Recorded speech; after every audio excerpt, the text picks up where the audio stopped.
Buenas tardes, Brian, Juan, Santiago. Buenas tardes, profe. Bueno, entonces empecemos con esta clase. Están previstos dos actividades, las exposiciones que ustedes tienen que realizar sobre estos temas que les habían enviado, de temas de exposición clase, y luego la formulación de Feynman de la mecánica cuántica. Vamos a continuar definiendo los propagadores. Eso es lo que está previsto. El tiempo nos da bastante bien para que terminemos tanto con este capítulo, que es el capítulo final de la formulación de Feynman, el capítulo final de este curso, y también para las evaluaciones. Yo les había mandado ya las planificaciones semanales y ahí está bastante bien distribuida todas estas actividades. Bueno, entonces empecemos con las exposiciones, o quieren empezar con la formulación de Feynman. Las exposiciones pueden ser. Ya, entonces vamos con las exposiciones. Sí, vamos, Juan, con sus exposiciones. Ya.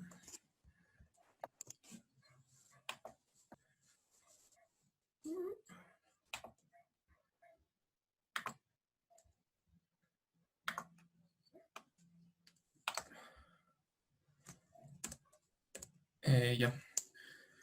Entonces, bueno, la exposición clase que a mí me toca exponer es la formulación de Pauli, que es simplemente el planteamiento que realizó Pauli concerniente a la ecuación de Schrödinger.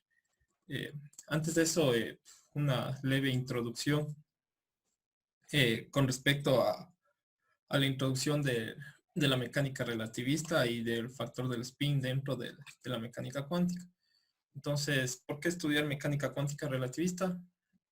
Una respuesta podría ser que existen fenómenos en la naturaleza, los cuales no pueden ser comprendidos únicamente si se los estudia desde el punto de vista no relativista.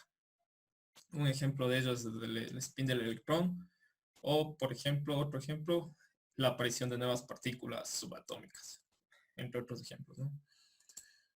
También otra respuesta planteada ante esta pregunta es la aparición de nuevos fenómenos a velocidades relativistas. Por ejemplo, la producción de partículas, antipartículas, entre otros.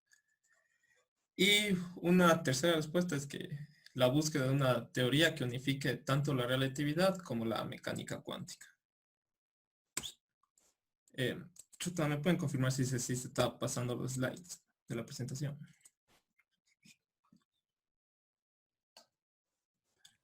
Ahorita está en cuando una partícula es relativista. O sea, Ok, cámbiale a ver si. ahí sí. Sí. Ya, gracias. Sí, sí se ve. Ya. Bueno, la otra pregunta interesante es, ¿cuándo una partícula se le puede tomar? Bueno, es relativista, perdón, se repitió ahí.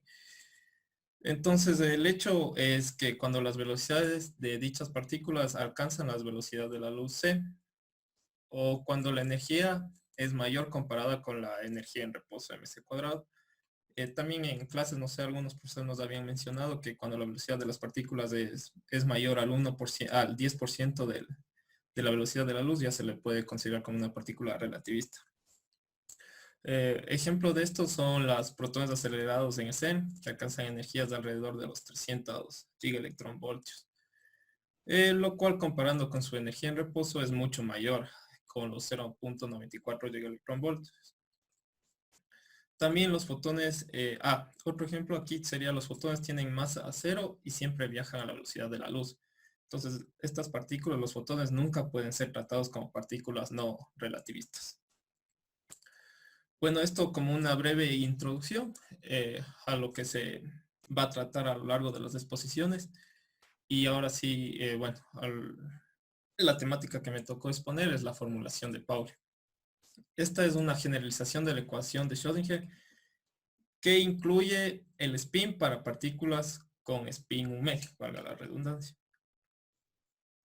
También es corresponde al límite clásico de la ecuación de Dirac. La ecuación de Dirac es una ecuación relativista, pero en el límite clásico conlleva la ecuación de Pauli. Y finalmente tiene en cuenta la interacción del spin con el campo electromagnético. Entonces vamos a ver el desarrollo de esta formulación de Pauli. Entonces empezamos con el planteamiento ya conocido de Schrödinger, planteando el hamiltoniano del sistema concerniente a una función de onda psi y como conocemos el operador hamiltoniano de psi h barra la derivada temporal. Lo interesante de aquí es que si planteamos al operador hamiltoniano como la adición de dos operadores, el uno concerniente a la energía cinética y el otro a un potencial externo puede ser. Y bueno, el punto de vista importante aquí es que el P cuadrado es igual a sigma.p al cuadrado. La demostración de ello, la demostración de esto lo hacemos, se realiza el siguiente procedimiento. Entonces, primero es necesario tener en mente las matrices de Pauli y sus relaciones de conmutación y anticonmutación. Como se observa las relaciones de conmutación, es 2i epsilon i jk sigma k. Simplemente aquí entonces si tenemos, por ejemplo, la matriz sigma x con sigma y, tendremos 2i sigma z. Y la relación de anticonmutación cumplen las matrices de Pauli, que va a ser 2 delta i j. Y para los sigma i, cuando i es igual a j, perdón, cuando se tiene la relación de anticonmutación, sigma i se tiene justamente ese. Entonces, al sumar las relaciones de conmutación y anticonmutación, tenemos la siguiente relación. Por un lado, sumando de estos dos términos que se observan, el 2i epsilon i jk sigma k más el 2 delta i j por la matriz de identidad, que es una matriz 2×2. Y por otro lado, si realizamos el desarrollo de esta adición de los términos de anticonmutación y conmutación, justamente vemos que se simplifican los términos y nos queda 2 sigma i j. Y aquí es donde tenemos una relación importante del sigma i sigma j, que va a ser igual al delta i j más i epsilon i jk sigma k, al igualar estas dos componentes. Ya, entonces la última relación se puede presentar en notación vectorial.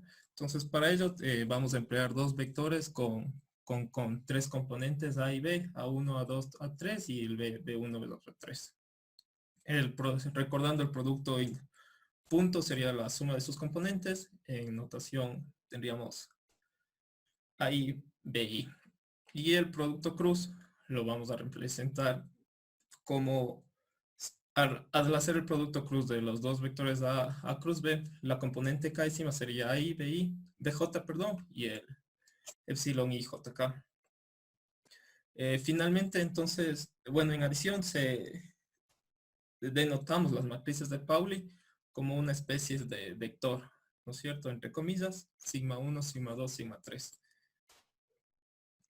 Entonces aquí podemos ver que al hacer el producto de uno de estos vectores con las matrices de Pauli, el producto punto tendríamos la suma de la 1, sigma 1, A2, sigma 2 y A3, sigma 3. Entonces, dado que los componentes de estos vectores son números, estos números pueden conmutar con las matrices, de manera que se tiene que el A.sigma va a ser igual a sigma.a. Entonces, multiplicando la relación 3, que es el sigma i, sigma j, igual a esta expresión, por ahí bj, tenemos aquí el sigma i, ahí, sigma j, bj. Entonces, hacemos la multiplicación a j, bj para el primer término y de igual manera a y bj para el segundo término. Si nos damos cuenta aquí, esto no es más que un producto punto y el segundo término es el producto cruz. Al tener en cuenta todas las componentes, entonces tenemos que A.sigma, B.sigma va a ser igual a A.b por la matriz de identidad más el I, el producto punto de AB, el producto cruz de A con B y punto sigma. Entonces, si realizamos el cambio de variable de nuestro A le igualamos a P y también B le igualamos a P, tenemos aquí, tendríamos tendríamos P cuadrado por la identidad más P cruz B, que nos daría un 0. Entonces tenemos que nuestra relación sigma.p al cuadrado va a ser igual a p al cuadrado, que era lo que queríamos demostrar. De esta manera, el hamiltoniano, que como hayas dicho es concerniente a la energía cinética y potencial, se escribiría como un sigma.p al cuadrado más la energía potencial. Entonces con ello llegamos a la ecuación de Pauli sin considerar el campo electromagnético, que es la siguiente. El siguiente paso es observar qué es lo que sucede cuando se introduce el campo electromagnético.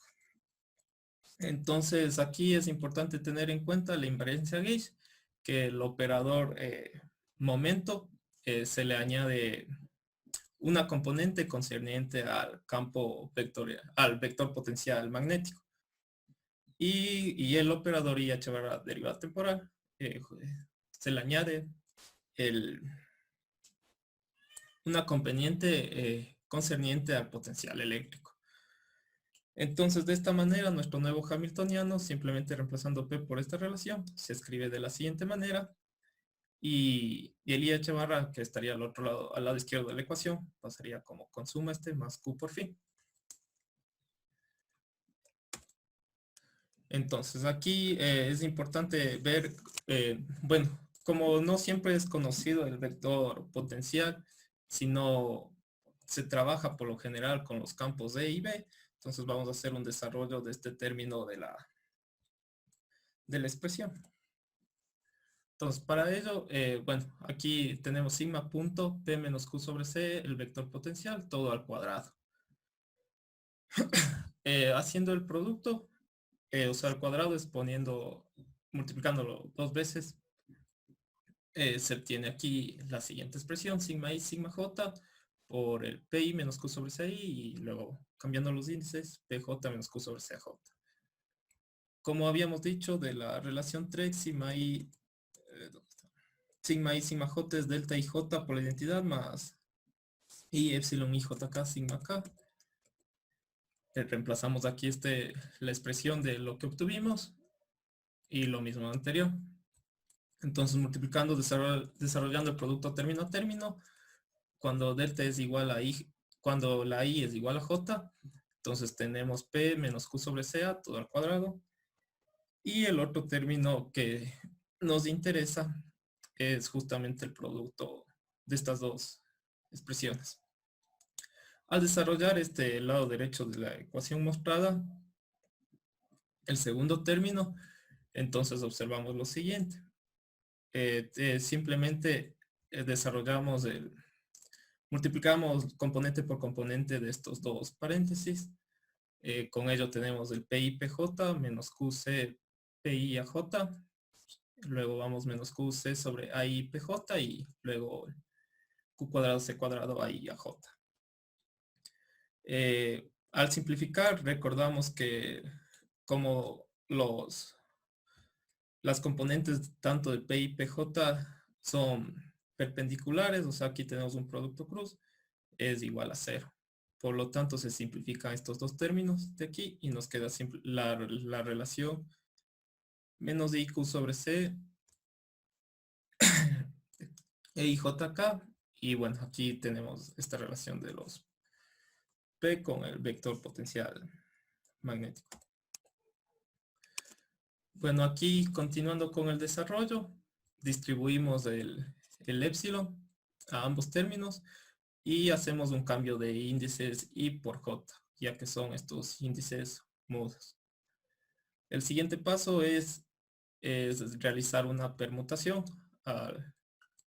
Con ello nos queda EIJK y JK y sacamos factor común. Entonces aquí recordamos la relación, es la relación de conmutación PI a J menos a JPI que tenemos acá. Bueno, aquí nuevamente recordando la conmutación entre PI y J aplicando a un estado SIP es la siguiente, ¿no es cierto? La primera PI, la primera componente por la segunda menos la segunda por la primera y hacemos el desarrollo. El PI también recordando como es un operador menos IH barra la derivada espacial. Entonces, al realizar este desarrollo y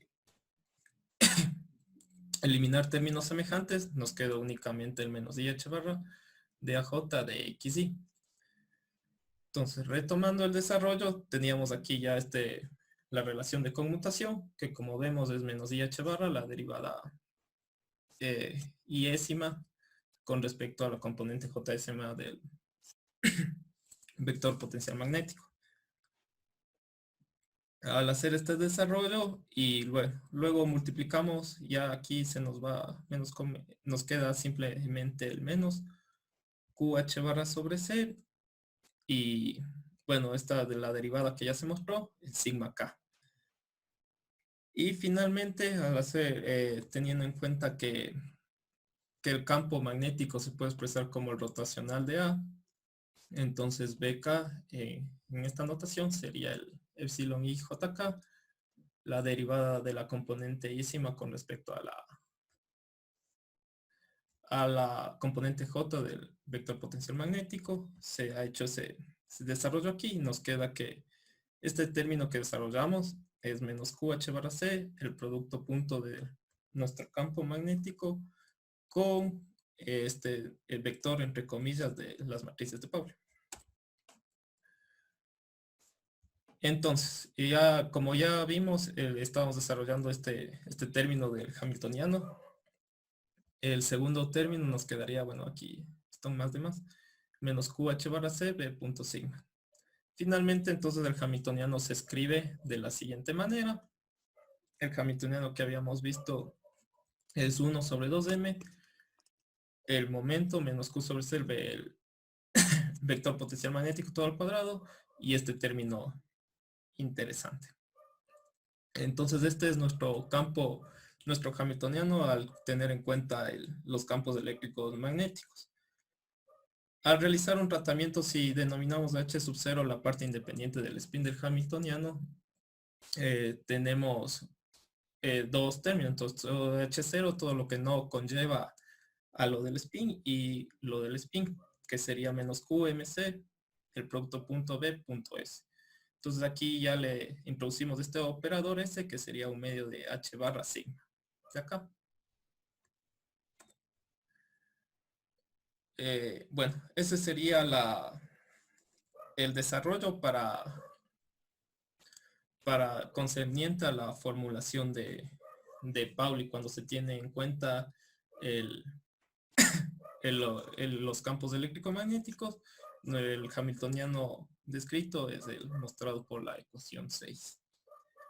Bueno, una siguiente parte de la exposición es llevar a cabo una breve introducción con respecto a la formulación de Klein-Gordon. Perdón, no sé si es que tienen alguna consulta que hacer sobre esta primera parte, y también no sé si tiene por ahí algún ejercicio, alguna cosa. Bueno, aquí se ve en esta expresión 6 el hamiltoniano, que depende del spin, ¿sí? Entonces está presente ahí el spin, lo cual no era así en el caso de un hamiltoniano en la formulación de Schrödinger, ¿sí? Entonces la incorporación del spin en la formulación cuántica es hecha por Pauli, y básicamente se basa en esta relación que estaba arriba. Si puedes subir un poquito, por favor, a la relación en que las matrices de Pauli se pueden, sí, esta relación P al cuadrado sobre 2m es igual a sigma punto P al cuadrado sobre 2m. O sea, en últimas, P al cuadrado es igual a sigma punto P al cuadrado. Esa propiedad de las matrices de Pauli hace que de manera simple y casi directa podamos incorporar el spin en la formulación cuántica. Sí, eso es lo que hizo Pauli, y bueno, después simplemente transformaciones vectoriales para poder encontrar la presencia del campo magnético y del campo eléctrico, ¿no? Entonces, esta formulación es una formulación no relativista, ¿sí? Porque no estamos usando ninguna ecuación relativista, estamos usando un P al cuadrado sobre 2m, que es clásico, pero en esta formulación no relativista se puede introducir por esta propiedad, estas propiedades de las matrices de Pauli, se puede introducir el spin fácilmente. Entonces, tenemos ya una formulación en la cual el spin de las partículas está siendo considerado, ¿sí? Pero es una formulación clásica, la formulación de Pauli. Eso es lo que acaba de mostrar Juan, y no sé si que tienen alguna consulta.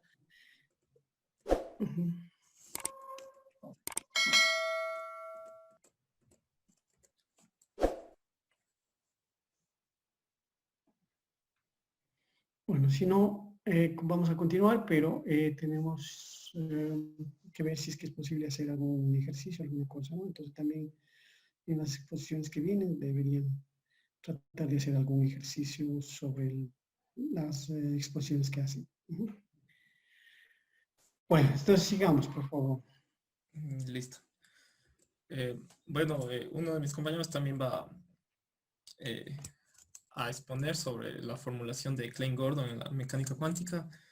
Simplemente yo voy a dar una breve introducción a la misma que me tocó. Entonces, una pregunta que viene a nuestras mentes es cómo hacer la ecuación de onda relativista. Entonces, para ello, o sea, primero es utilizar el operador en el cuadrispacio. Aquí es uno más.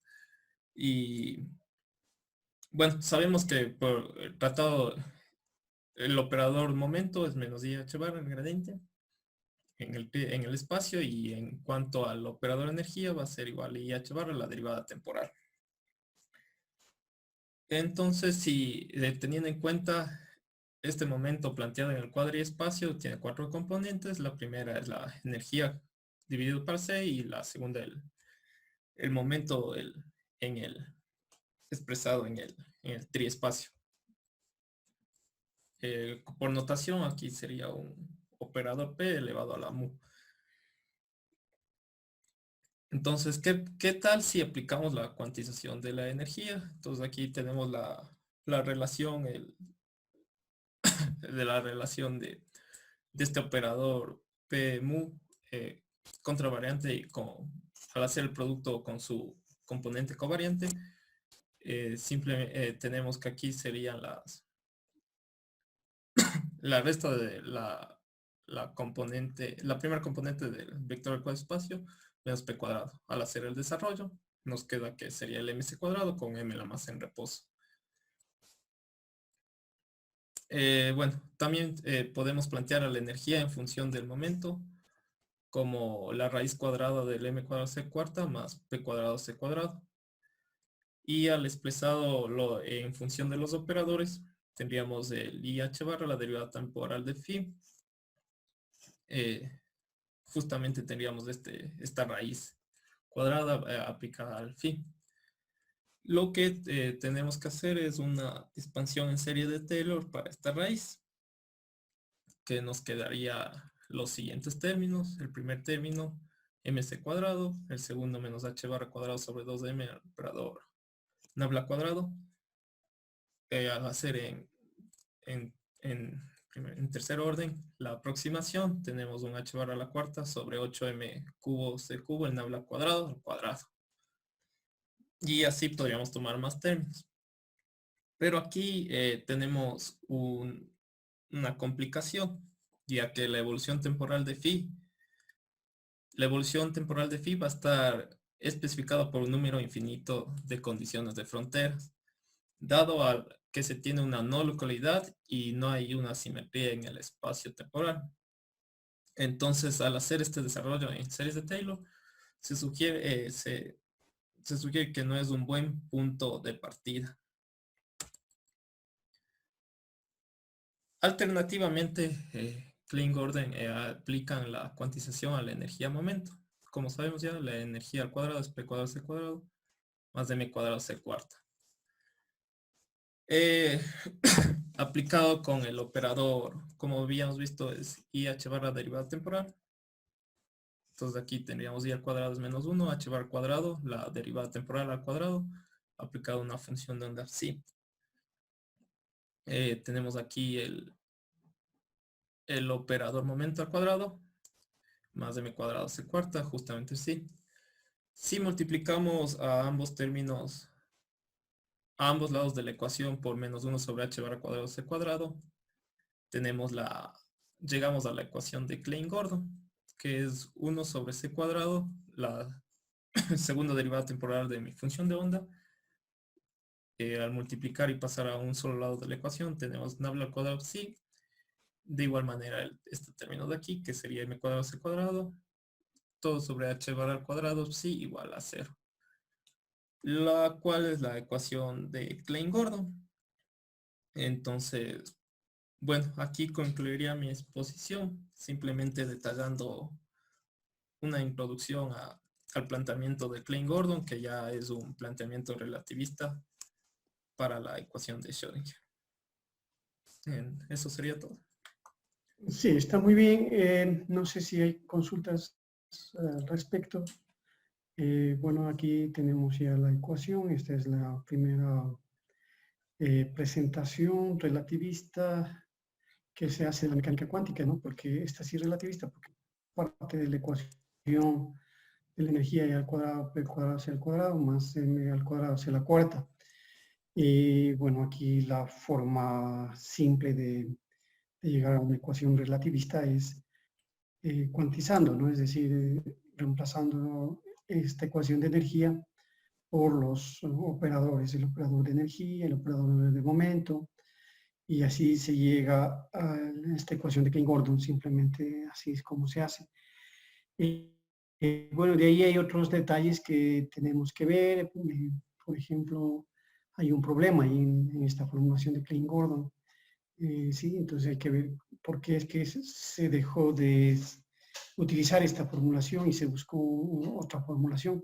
Entonces, uno de los problemas es que es una función cuadrática, ¿no? Entonces tenemos ahí una ecuación diferencial de segundo orden.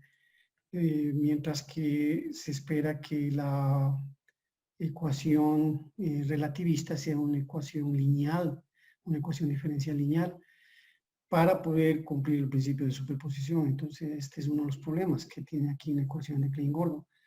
Entonces, otra cosa que se pudo hacer más adelante, hubo un momento en que esta formulación se detuvo, no se pudo seguir en este estudio por estos problemas, y otro más serio que nos va a contar uno de ustedes que va a continuar con esta exposición, me parece que es Brian. Y se detuvo ahí y para poder continuar con esto se hizo ciertos desarrollos recientes y se estableció una ecuación de Klein-Gordon lineal, ¿sí? Que resolvió gran parte de ese problema que se presentaba con esta ecuación de segundo orden.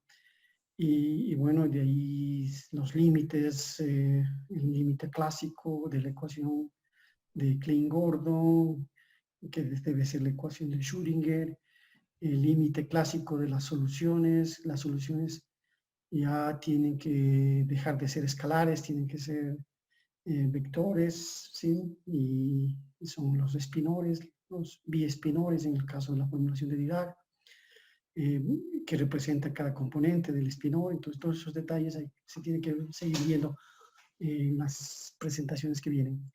Bueno, no sé si tienen alguna pregunta.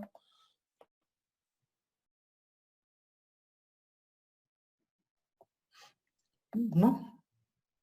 No hay preguntas.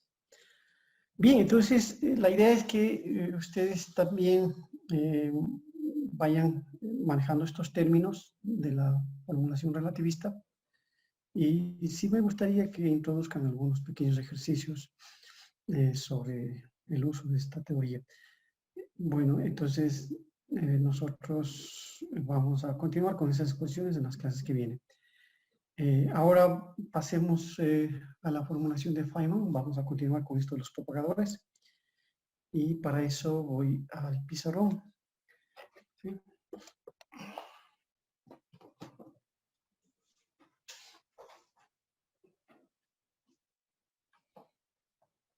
Entonces, nosotros estuvimos viendo qué son los propagadores y la idea que habíamos planteado en la clase anterior es de que la formulación de Feynman, en esencia, lo que hace es generalizar lo que ya en un momento determinado en la teoría cuántica normal de la teoría de Schrödinger habíamos visto, ¿cierto? Que lo que habíamos visto que es posible para sistemas conservativos, nosotros podemos, donde no hay una dependencia directa del tiempo, una dependencia implícita del tiempo, pero es independiente del tiempo, en última la ecuación de Schrödinger, es posible encontrar soluciones a partir de una solución inicial, ¿cierto? De una condición inicial.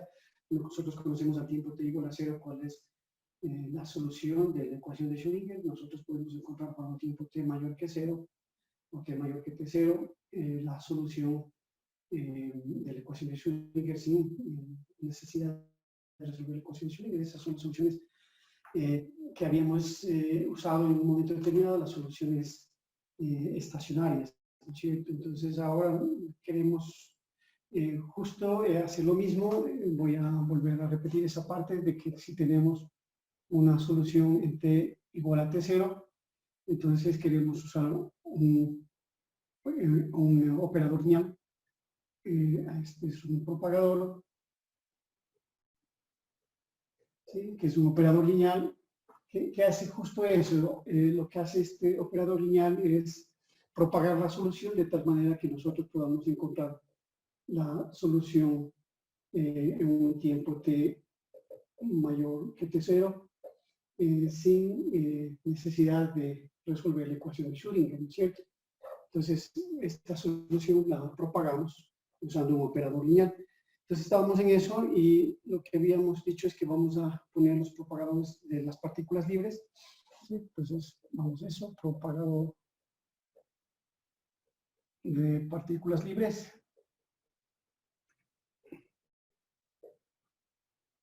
Y lo que hacemos es, en principio, considerar la solución de una partícula libre. Entonces, para una partícula libre,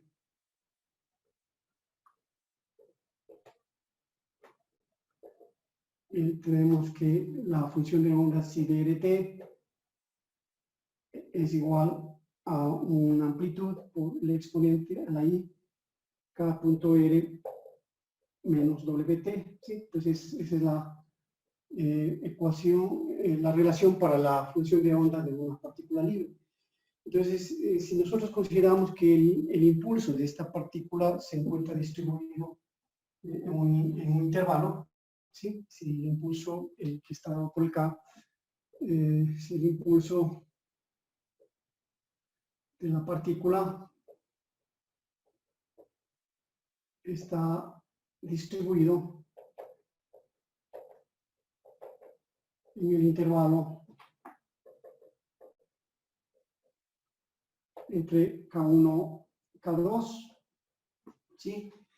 Entonces, podemos, en este caso, representar a la partícula por un paquete de ondas, ¿sí? Entonces, vamos a considerar, no sé si se ve todo ahí, sino para mover un poco la pantalla.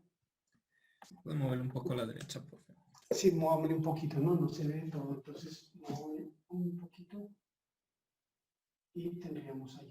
Entonces, vamos a considerar que el impulso se encuentra distribuido en un intervalo entre K1 y K2, entonces ese, y digamos que se tiene con amplitudes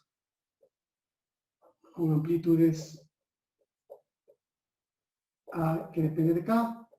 Entonces, la partícula se puede representar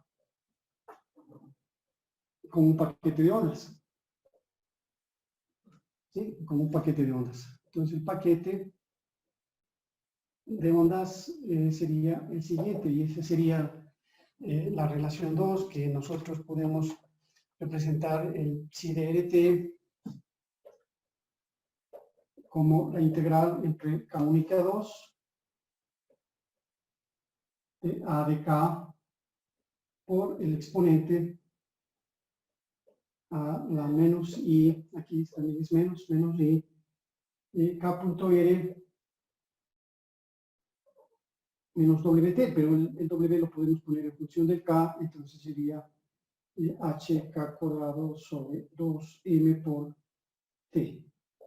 Y esto multiplicado por dk. ¿Sí? Entonces lo podemos poner de esa manera, con un paquete de ondas asociado a la partícula, ¿no? Entonces representamos la partícula con un paquete de ondas como este. Bueno, el W es la energía sobre H, como sabemos, y para que se entienda esto, sería W es la energía sobre H. La energía es P al cuadrado sobre 2M, entonces queda P al cuadrado sobre 2M, y el K está relacionado con el P. Como sabemos, P es igual a HK. Entonces, esto sería H cuadrado, P cuadrado, que es, perdón, H cuadrado, K cuadrado, que es el P es igual a HK. Y aquí sería 2MH, y en definitiva nos queda HK cuadrado sobre 2M, que es lo que tenemos aquí, ¿sí? Entonces, la frecuencia se puede reemplazar de esa manera con el K, y se ve claramente que la frecuencia tiene una dependencia con K, es una relación de dispersión en últimas, ¿no? W es una función de K. Entonces, ese sería el paquete que se asocia a esta partícula cuando el momento está distribuido en el intervalo de K1 y K2. Entonces, y en forma más general, nosotros podríamos considerar la distribución de ese momento, del menos infinito más infinito, y podríamos colocar que el psi dt,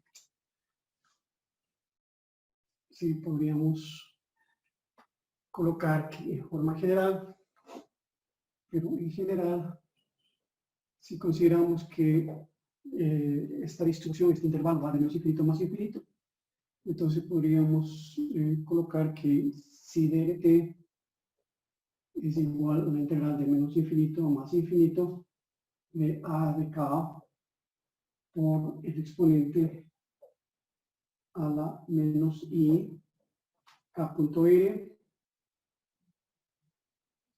menos wt, pero el w es hk cuadrado sobre 2m por t, y esto integrado con respecto a dk. ¿Sí? Entonces, esa sería la forma general que podríamos escribir para ese paquete de onda que está asociado con la partícula, ¿sí?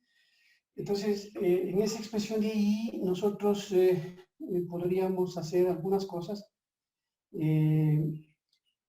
Bueno, podríamos considerar que en el tiempo t0, en el tiempo inicial t sub 0, la partícula va a tener una función de onda, una amplitud, y nuestro problema, como habíamos indicado, es que a partir del estado inicial vamos a determinar para t mayor que t sub 0 la función de onda, ¿sí?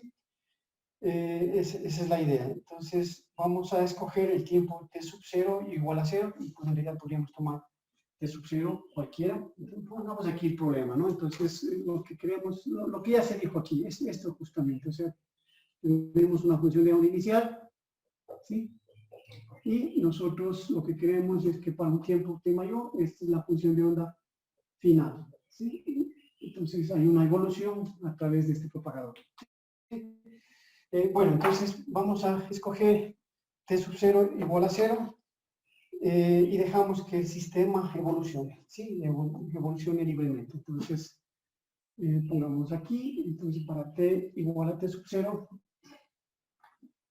sea t igual a t sub 0, el tiempo inicial igual a 0, y dejamos que el sistema evolucione, ¿sí? Evolucione. Y encontramos finalmente el psi dt. Entonces, ¿qué significa que t sub 0 igual a 0? Bueno, nosotros podríamos poner en la expresión 3 el t igual a t sub 0 igual a 0, y así nosotros encontraríamos que en el tiempo t sub 0 igual a 0, y a esto le llamamos simplemente psi 0. En este tiempo, bueno, también depende de, si colocamos en expresión 3 t igual a 0, entonces nos queda que al tiempo inicial esto es igual a la integral de menos infinito a más infinito de a de k por el exponente a la menos i k.r de k. ¿Sí? Simplemente se reduce a esto en el momento inicial. ¿Sí? Entonces, momento inicial.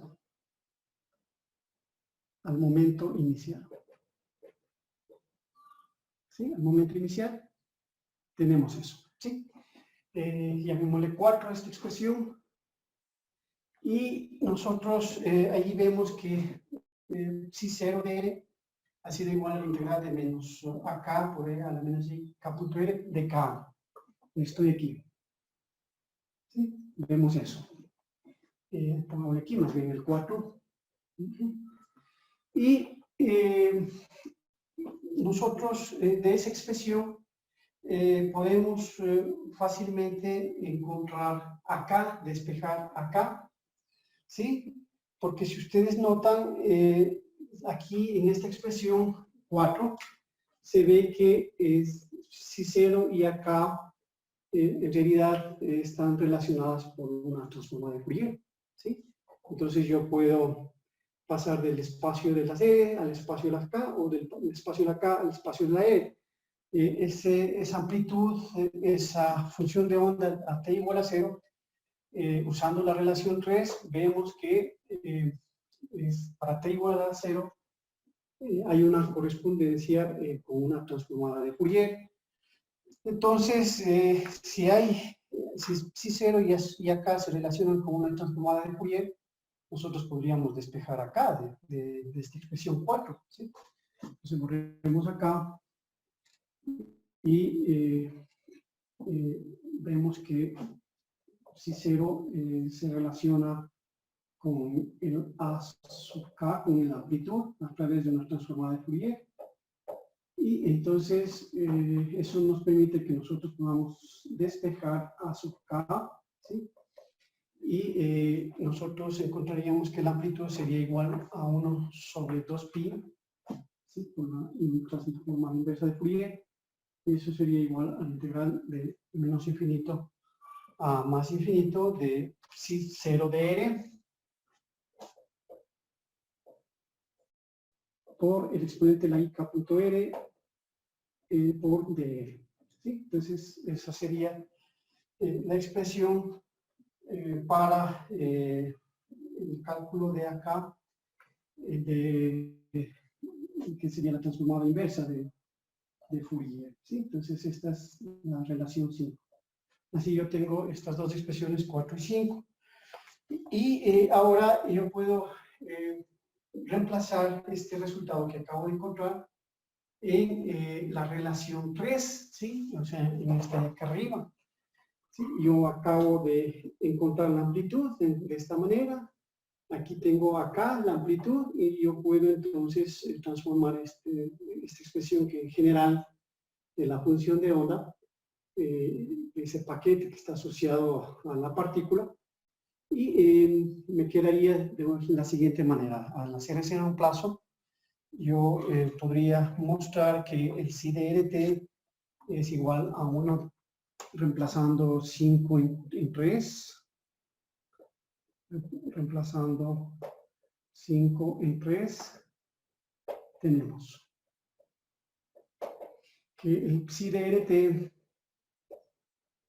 es igual a la 1 sobre 2pi por la integral de menos infinito a más infinito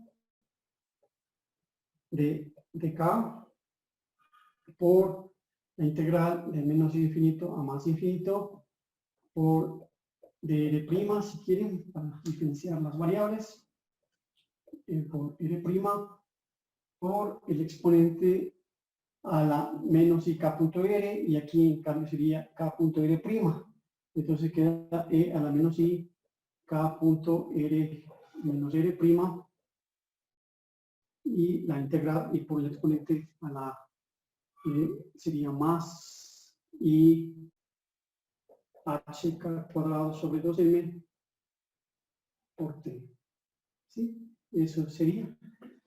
Entonces me queda esta expresión bastante grande, donde nosotros hemos reemplazado a dk por esta relación que viene de la transformada de Fourier, y obtenemos esta expresión de aquí para psi de rt. Entonces ese psi de rt que está ahí se lo puede escribir de una forma compacta, como simplemente la integral de menos infinito a más infinito. Entonces aquí yo puedo escribirlo de una forma un poco más compacta y simplemente decir que es la integral de menos infinito a más infinito de cierto k que depende de R y t, que depende de R' y 0, si t igual a 0, R', Rt, multiplicada por la función de onda psi de R' por de R'. ¿Sí? Entonces, yo lo puedo poner de esa manera, y esta expresión de aquí es justo lo que queríamos, tiene la forma exacta de lo que habíamos pretendido. Llamémosle 6 a esta relación.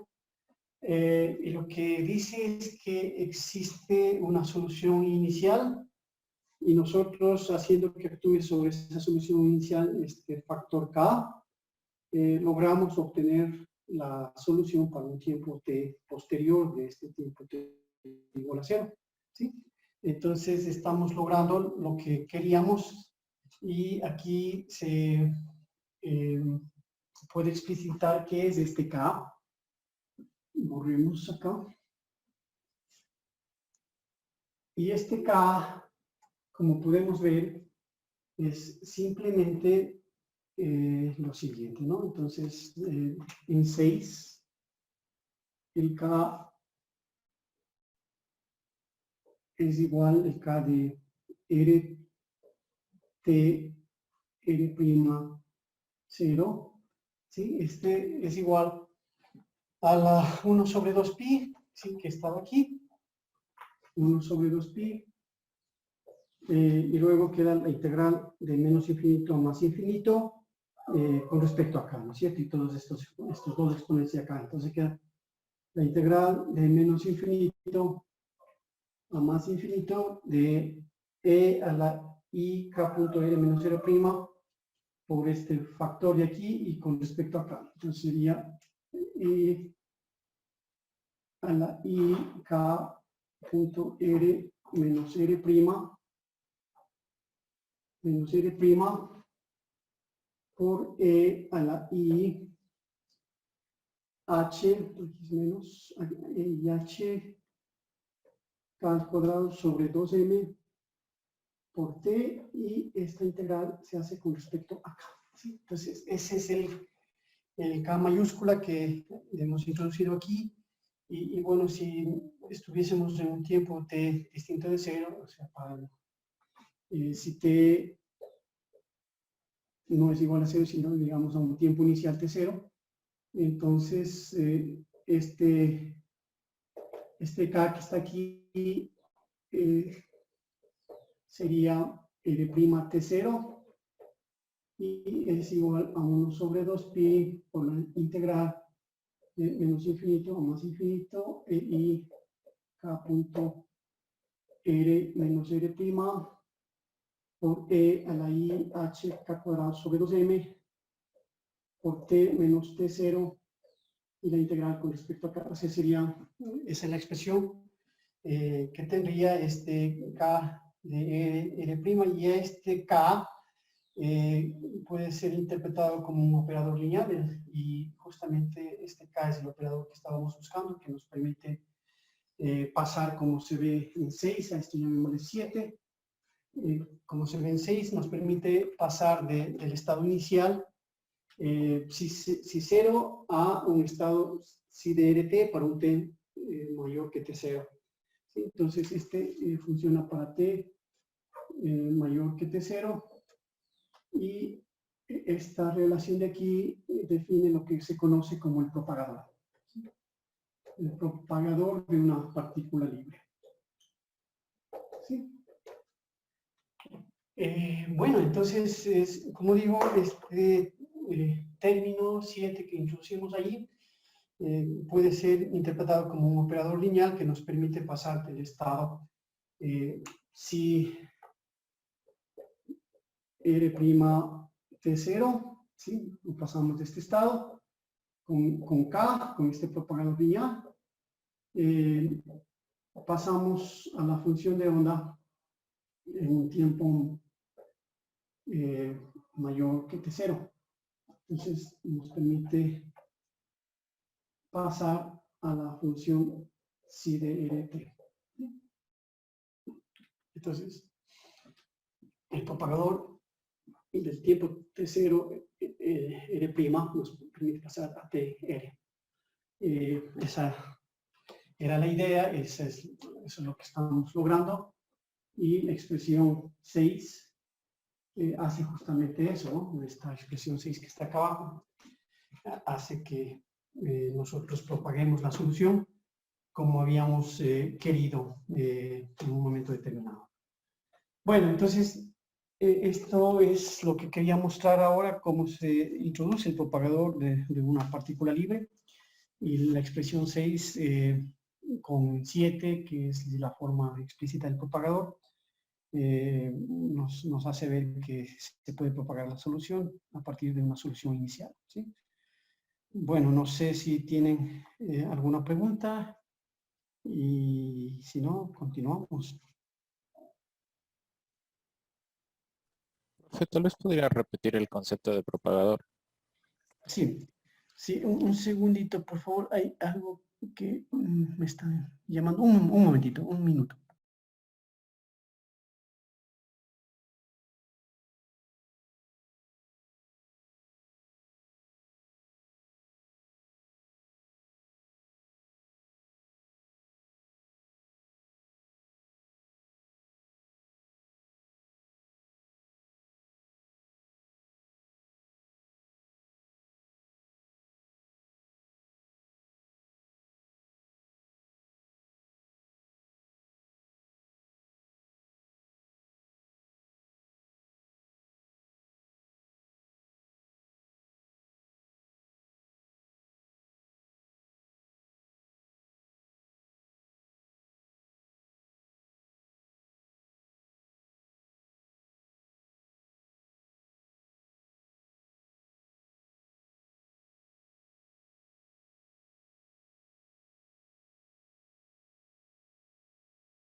Ya, entonces, bien, Santiago pidió que explique un poco más sobre el concepto de propagador.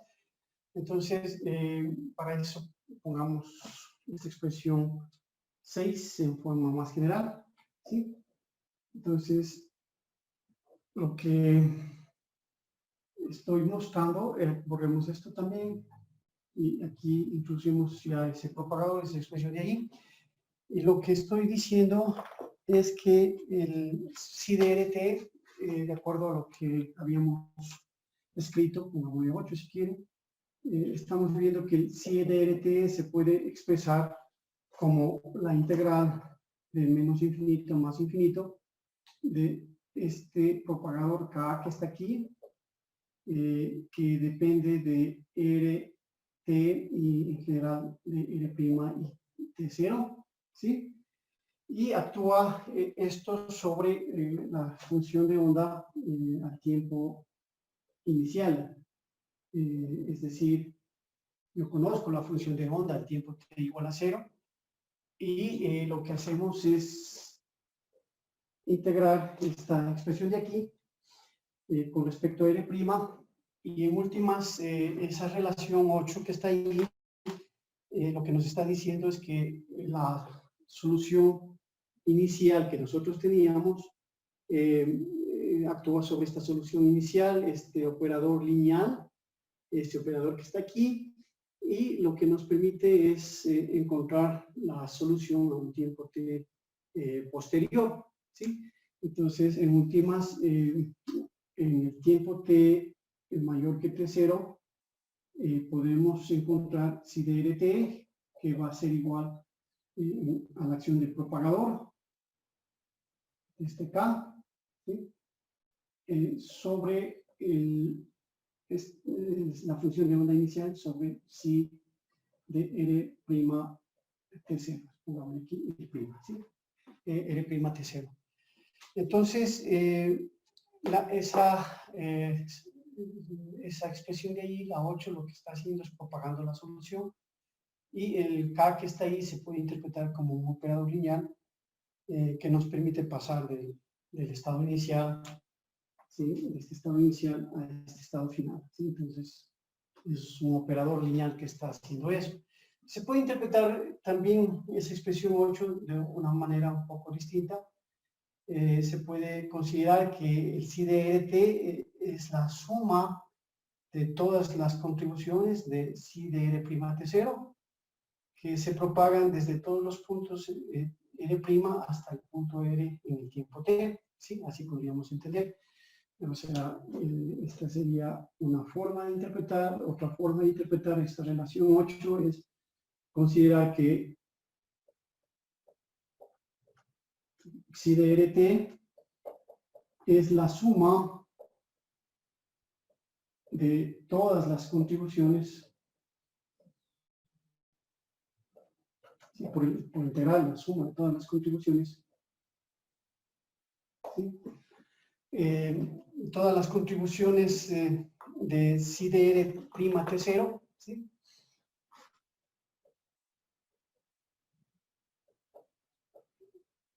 De psi de R' T0, que se propagan desde todos los puntos R',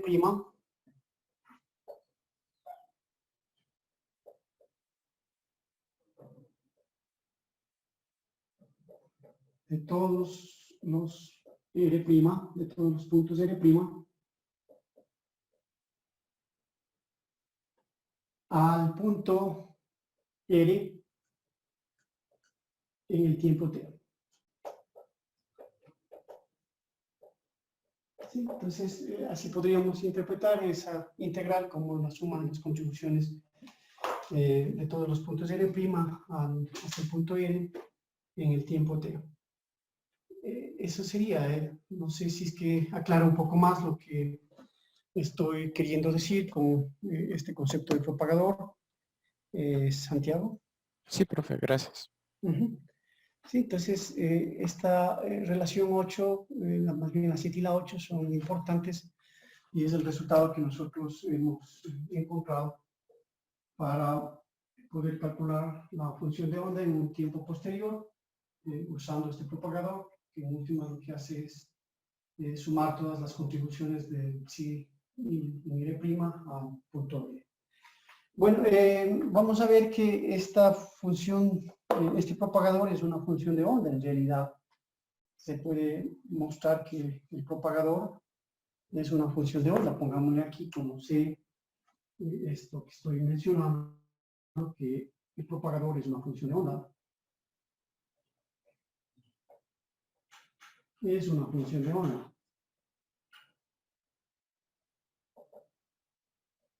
¿Cómo se puede ver que el propagador es una función de onda? Bueno, la forma más simple de ver que el propagador es una función de onda es probar que el propagador satisface, es una solución de la ecuación de Schrödinger, ¿sí? Entonces, esa es la manera. Entonces, para mostrar que el propagador cumple la ecuación de Schrödinger, podemos simplemente considerar que la función de onda inicial representa una concentración de partículas en un punto determinado, un punto R0, ¿sí? Entonces, vamos a ver eso, que el propagador es, borremos acá, y queremos ver que el propagador es una función de onda, entonces para eso consideramos una función de onda, si 0 de R' que sea igual a un delta R' menos R0, ¿sí? Entonces, si consideramos la función de onda inicial como este delta de R' menos R0, estamos entendiendo que hay una concentración de partículas en el punto R0. Entonces, esto es una concentración de partículas en R0, ¿sí? Entonces, si cogemos esta expresión de aquí y reemplazamos en la expresión 8 para el psi de RT, nosotros tendríamos lo siguiente, que K, a ver, si cogemos y reemplazamos en 8, entonces al reemplazar en 8, tendríamos que psi de RT va a ser igual a la integral de menos infinito a más infinito de K de RT, digamos R' tiempo 0, ¿ya?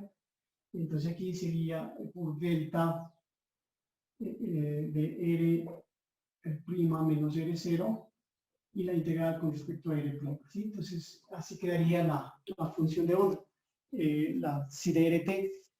Entonces, si hacemos esa integral, vemos inmediatamente que esa integral se puede realizar por las propiedades de la función delta y el resultado sería que el psi de RT va a ser igual a K de RT evaluado en R', que en este caso sería R0, 0. ¿Sí? Entonces, vemos que el propagador es una función de onda y una función de onda es una solución de ecuación de Schrödinger. Entonces, es una función de onda.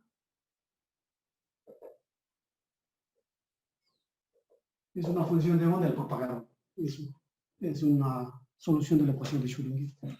¿Sí? Entonces, sería la manera más fácil de que nosotros podamos mostrar que el psi de RT es una solución de la ecuación de Schrödinger, es decir, es una función de onda. Bueno, nosotros, ¿qué más podemos hacer? Bueno, podríamos integrar de esta relación que acabé de borrar, la relación 7. ¿Sí? Se puede hacer una integración de la relación 7. Ya habíamos dicho que el K de RT T0, ¿sí? Era igual a lo siguiente. Entonces, esto por un lado, digamos, esto primero que hicimos, y por otro lado, podríamos integramos la expresión del propagador.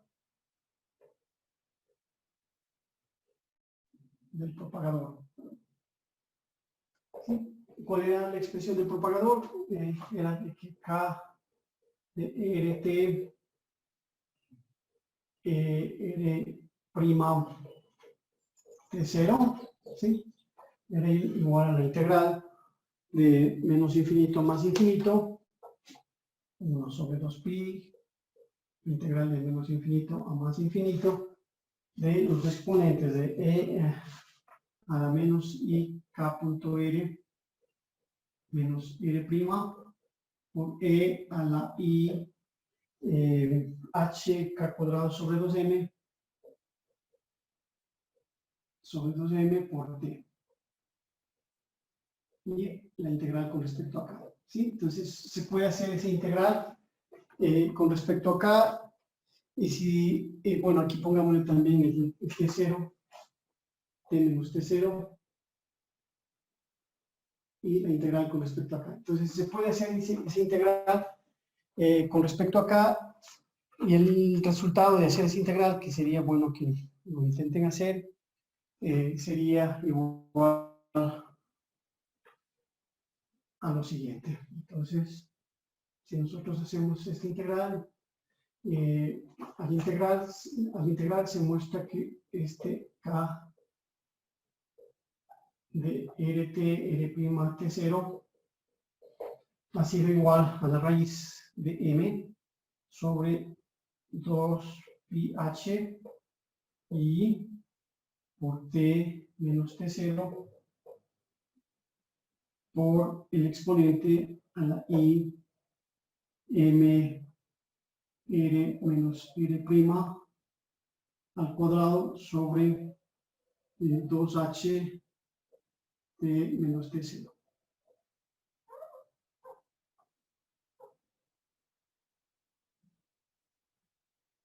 ¿Sí? Esta expresión de aquí.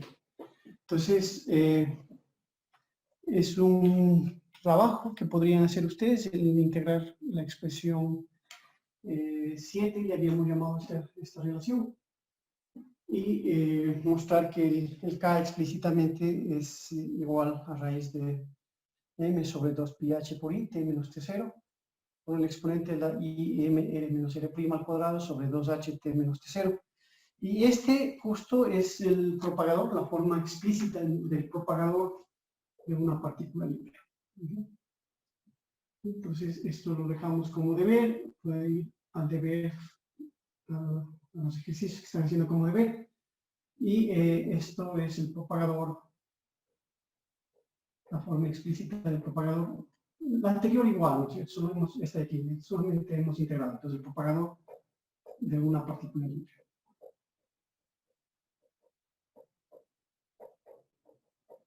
Una partícula libre. ¿Sí? Entonces, por otro lado, también podemos mostrar que sí, efectivamente, es este propagador de una partícula libre. Eso quiere decir que nos hace falta encontrar una forma para un propagador general, ¿no es cierto? O sea, este es un propagador particular para una partícula libre. Como digo, vamos a mostrar también por otro lado que efectivamente es así, este es el propagador de una partícula libre, pero también nace la inquietud de cuál es la forma de un propagador general. ¿Sí? Entonces, ese es el título de la siguiente parte. El propagador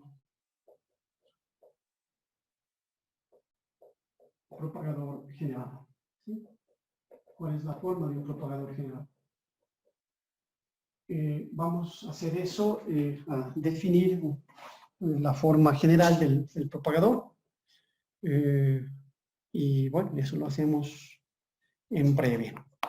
No sé si tienen alguna consulta hasta aquí, alguna inquietud.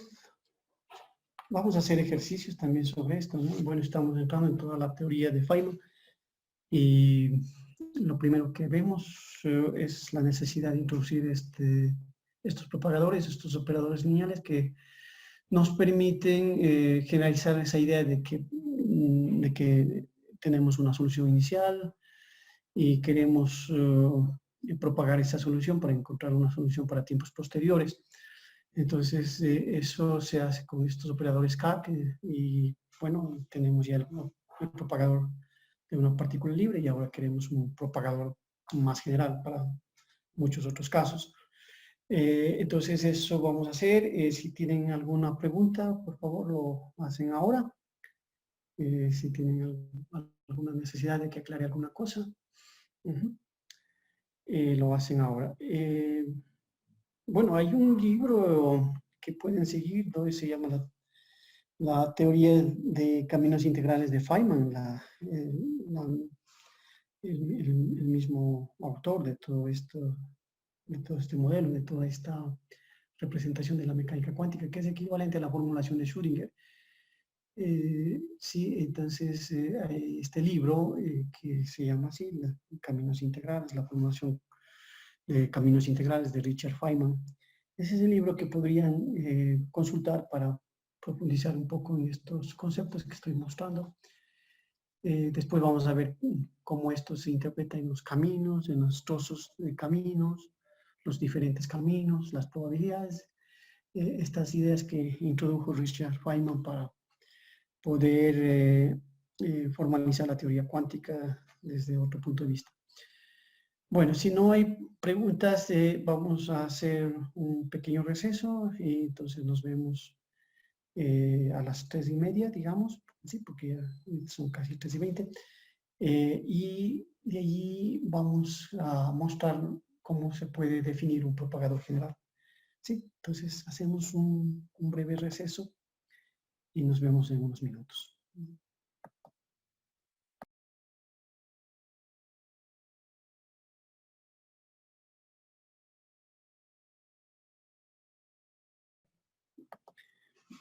Bien, entonces vamos a continuar. Como había mencionado, ahora la idea es que encontremos un propagador más general. Y para eso, básicamente vamos a hacer lo mismo, ¿no? Algo así como lo que acabamos de hacer con la transformada de Fourier. Entonces vamos a tomar un estado cualquiera descrito en una base. Digamos, consideremos el estado psi, que se expresa en una base generadora como psi por phi, ¿sí? Entonces, en la base ortonormal de los phi. Ese sería nuestro estado. Y nosotros sabemos que este estado se puede poner en la representación de coordenadas como una función de onda. Entonces, en la representación de coordenadas,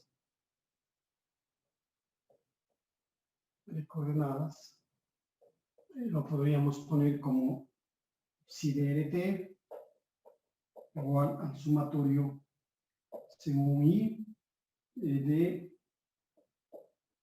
los AJ de t por los phi j de r. ¿Sí? Entonces se puede poner de esa manera, ¿no? Con los AJ. Los AJ en forma general tienen esa dependencia temporal exponencial y la J de t es simplemente los CJ que teníamos aquí, la combinación lineal, por las formas exponenciales e a la menos i WJ por T. ¿Sí? Entonces, esos son los AJ, las amplitudes de estas combinaciones lineales que representan la función de onda psi de rt. Entonces, en definitiva, nosotros sabemos que psi de rt se puede poner como el sumatorio según J de los AJ en forma explícita sería CJ por el E a la menos I WJT, WJT por los FJ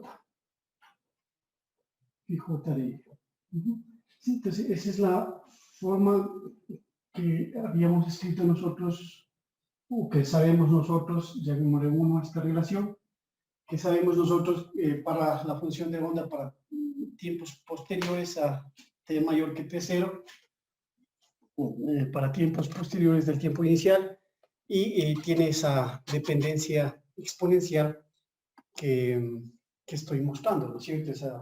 Esas soluciones estacionarias.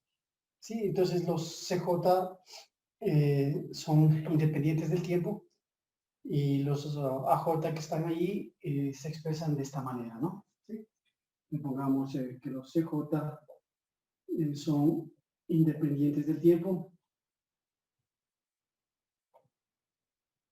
¿sí? Y los AJ también los podemos explicitar, son esos productos internos de proyectar el estado psi sobre los pj, ¿sí? Entonces las proyecciones del estado psi sobre pj, esos son los AJ.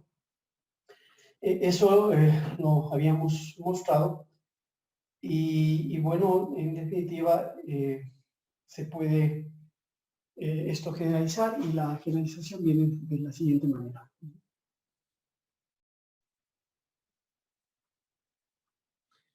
Entonces vamos a rescatar estos coeficientes a j de t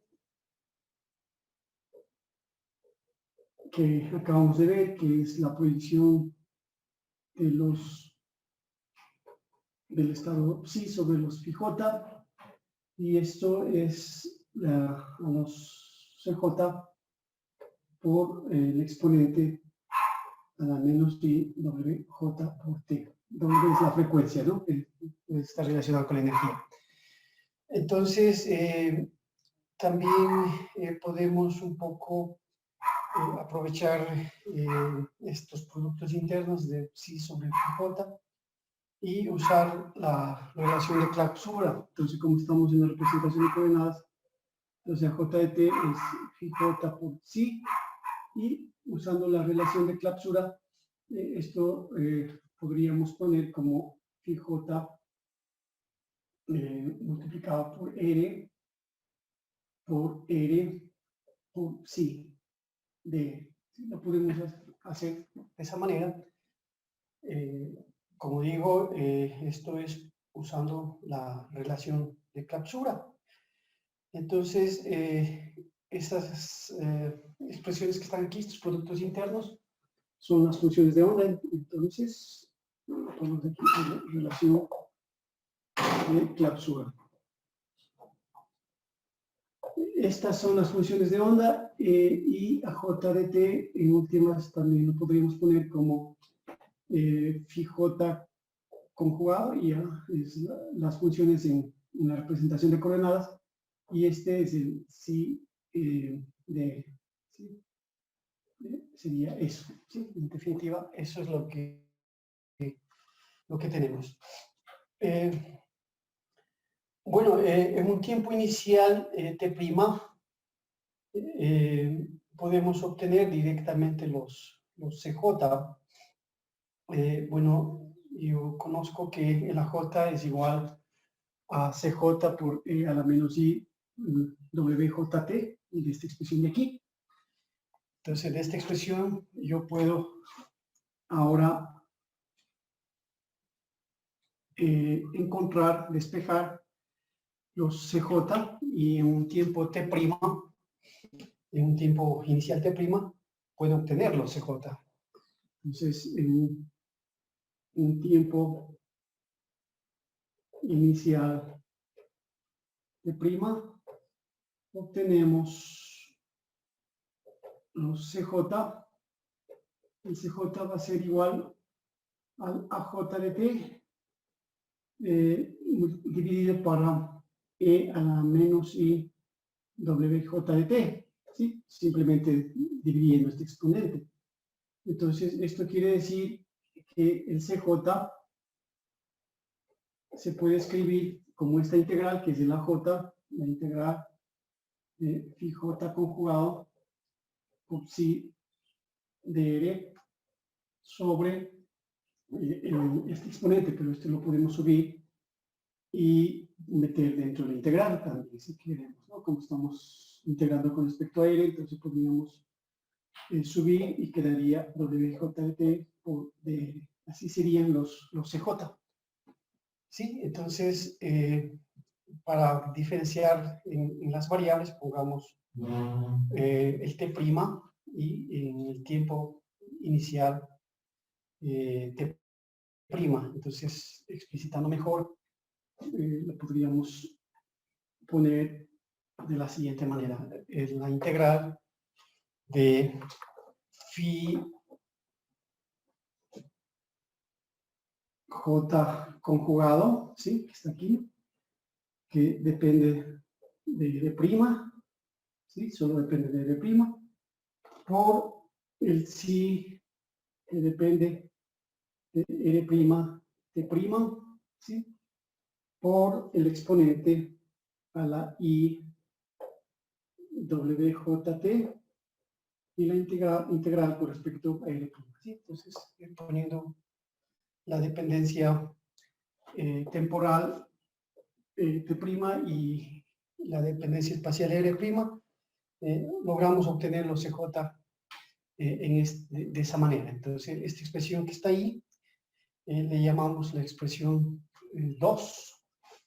Y esta expresión 2 la podemos utilizar, ¿sí? Esta es relación 2, la podemos utilizar en 1, ¿sí? Entonces yo puedo reemplazar esta relación que acabo de encontrar y la pongo en la relación 1.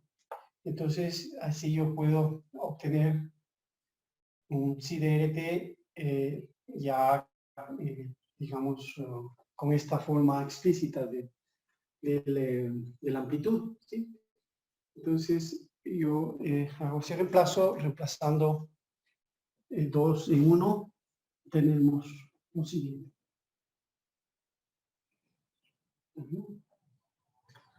Entonces, reemplazando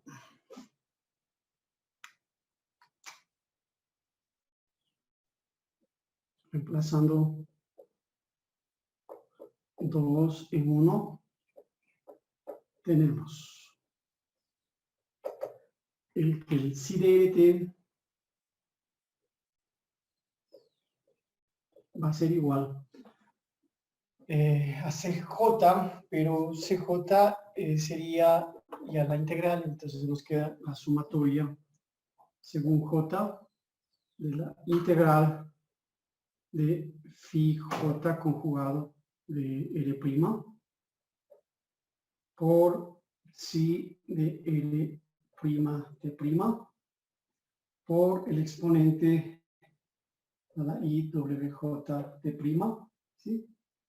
Integrando con respecto a R' por este exponente a la menos IWJT y por phi evaluado en L, phi J de L, ¿sí? Entonces por eso era necesario cambiar aquí R' y T', porque teníamos que diferenciar del R y T que está en la expresión general. Entonces quedaría de esa forma y esto lo podemos ordenar un poquito y el psi de RT podría escribirse como psi de RT igual a la integral del sumatorio de phi J de R, ¿sí? Por el phi J conjugado de R', por el exponente a la menos i, se pueden unir los dos exponentes, entonces queda menos i WJ por t menos t', ¿sí? Y esto multiplicado por el psi que está aquí, que es el psi de R' T', y la integral con respecto a R', ¿sí? Lo podemos ordenar de esa manera y escribir el psi de RT de esta forma. Entonces, ahí se ve inmediatamente que al hacer eso podemos finalmente escribir nuestro psi de RT como psi de RT igual a la integral de un K de RT R', T', multiplicado por psi de R', T', y la integral con respecto a R'. Lo podemos escribir de esa manera. Entonces aquí introducimos esta forma, que sería la forma 3, y se ve nuevamente lo que queríamos, ¿no? Es decir, tenemos una función de onda inicial, psi de R', T', hay un operador que actúa sobre esta función de onda inicial, y todas las contribuciones estas se propagan a R, y tenemos la solución en psi de RT, ¿sí? Entonces aquí el propagador K también está definido y podemos explicitar que el K de RT va a ser igual a todo este sumatorio con los phi, con este exponencial, ¿no es cierto? Entonces, el propagador K de RT T' es igual al sumatorio según J, ¿sí? Sumatorio según J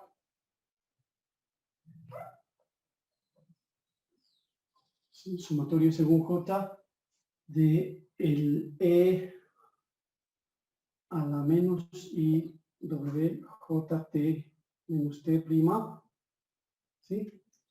Por phi J de R por phi J conjugado de R prima. ¿Sí? Ese es el propagador. El exponente a la menos I W J T menos T prima por phi J de R por phi J de R prima. Este es el propagador K y este es el propagador generado. Propagador generado. Que está cumpliendo esa función de propagar la solución desde el estado inicial al estado final. Entonces, creo que debo mover un poquito la cámara para que puedan ver todo. Está ahí, creo. Sí, ahí está todo. Entonces, ese es el propagador general que estábamos buscando y está cumpliendo con esa función de propagar la solución, ¿sí? Para un tiempo posterior T' a un punto R. Bueno, esa es la idea que quería mostrar ahora. Nosotros podemos hacer algunas cosas con esta expresión. Vamos a hacer incluso algunos ejercicios, pero tenemos ya este caso cuando el propagador general ha sido ya planteado. Entonces, esta expresión 3 y la expresión 4 son principales porque nos dan la información sobre la propagación de la solución y el propagador, ¿no? Entonces, pongamos 4 a esta solución, ¿sí? Entonces, ese es el propagador general. Es el propagador general. Bueno, entonces, la deducción, como ven, es bastante simple y en cierto sentido es similar a lo que se hizo hace un momento para el caso del propagador de una partícula libre. No sé si tienen alguna pregunta, algo que necesiten que aclare sobre esta deducción.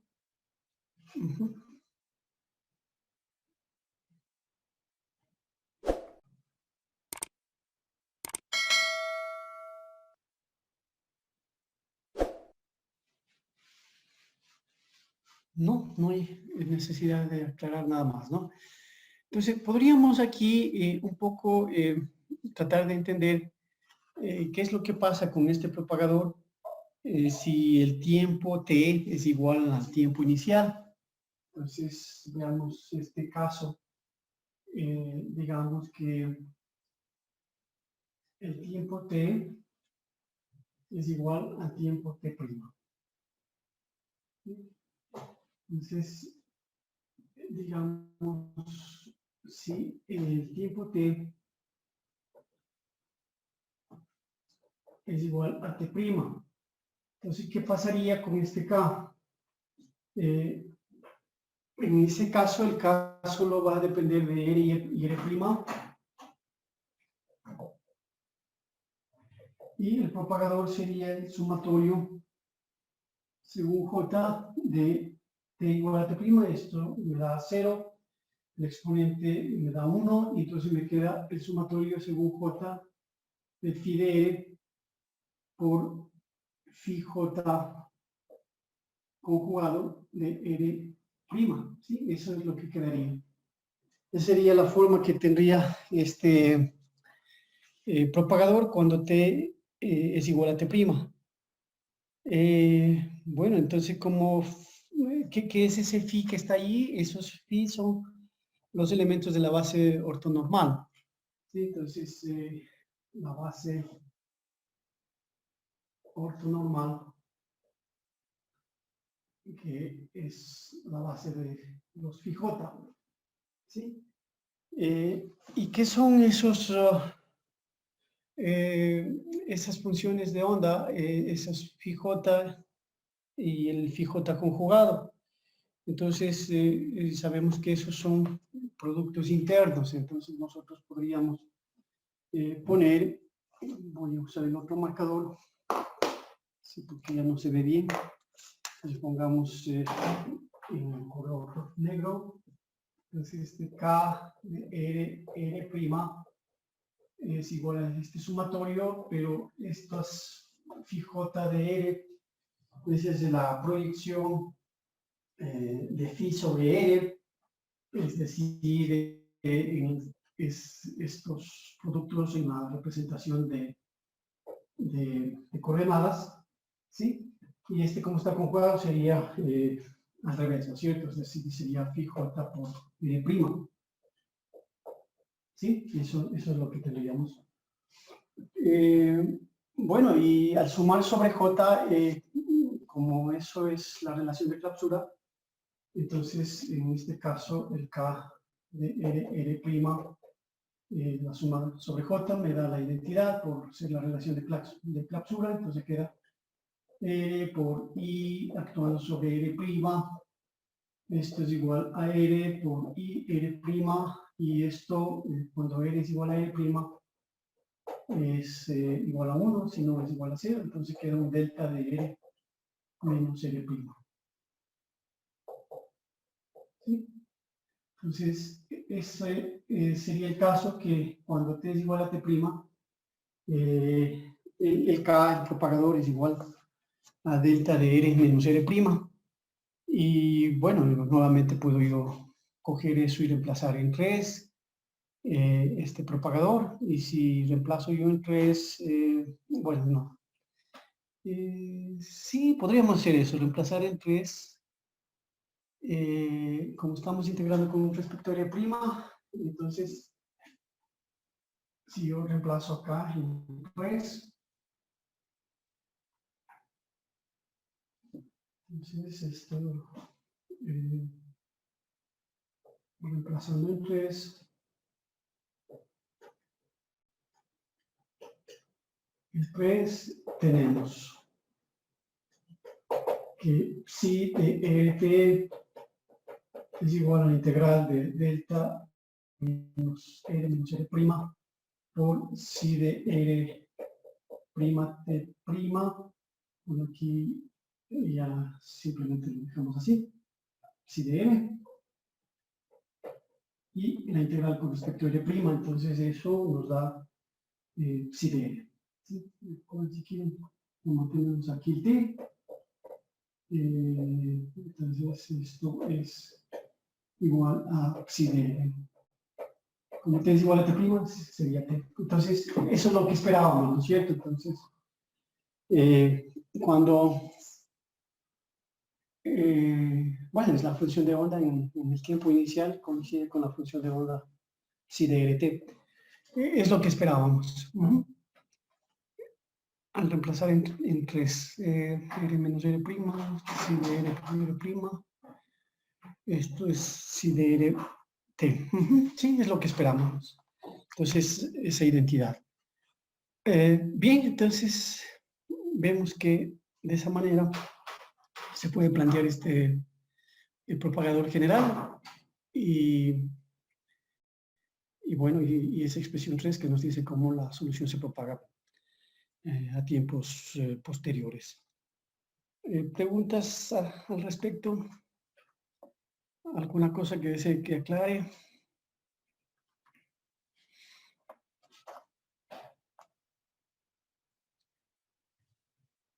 Bueno, por ahora sería eso.